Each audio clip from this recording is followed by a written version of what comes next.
Brownfields can be more costly to build on and sometimes fail to provide the kind of housing needed. Occasionally, however, they provide a good return on investment. Brownfield development has been trumpeted as the perfect solution to the UK's housing needs and a means to contain sprawl that threatens the countryside.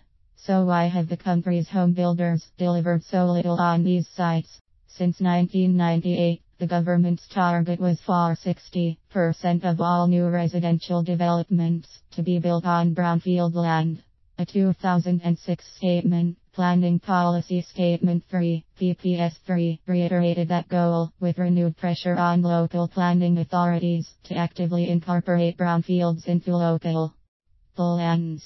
By 2008, the Department for Communities and Local Government called for a national brownfield strategy in the report Securing the Future Supply of Brownfield Land that outlined ways to remove regulatory obstacles as well as to encourage non-residential development of some brownfields, e.g.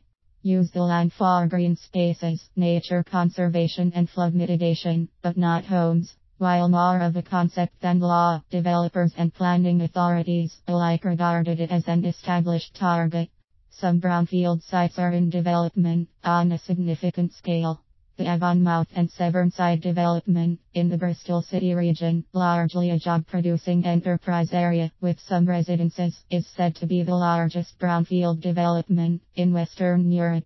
At Bishopton in Renfrewshire west of Glasgow, a 1,000-hectare site that formerly contained the Royal Ordnance Factory is proposed for redevelopment with 2,500 homes. Eric Pickles, Secretary of State for Communities and Local Government, believes there is collectively 5,000 hectares of brownfield property on which 200,000 homes could be built. Yet brownfield lands have not had a crush of development in this time. This is due in part to the recession that began in late 2007. Since then, a credit crisis has gripped much of the country, disallowing younger people to get loans to purchase homes, subsequently addressed by various government schemes, such as the Help to Buy program. But other factors have gotten in the way as well. According to an overview of the National Brownfield Strategy, published by politics.co.uk, these include: brownfields take too much time. The 2011 draft of the National Planning Policy Framework, which simplified planning processes with the goal of speeding up housing development, was viewed by environmental and conservation groups as deprioritizing brownfield development in order to achieve faster growth. Brownfield costs are prohibitive. Development on brownfield sites are almost always more expensive. The sites very often require remediation due to toxins or other contaminants, and existing buildings sometimes require demolition. Brownfield red tape.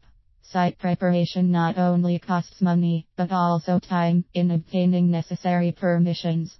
Brownfields limited to lower price housing. The types of residences that result are more often high-rise apartments than pricier single-family housing. In some areas, that fails to satisfy market demands. Brownfields may be in flood zones. Some brownfields fail to satisfy Planning Policy Statement 25, which limits building in flood-prone areas. Given the predictions for increased flood risk in the coming decades, this is a very real consideration. It takes skilled real estate specialists to identify where barriers can be overcome and where the market demand for housing is great enough to overcome the obstacles. Non-specialists with cash to invest should speak with an independent financial advisor to help sort through these questions.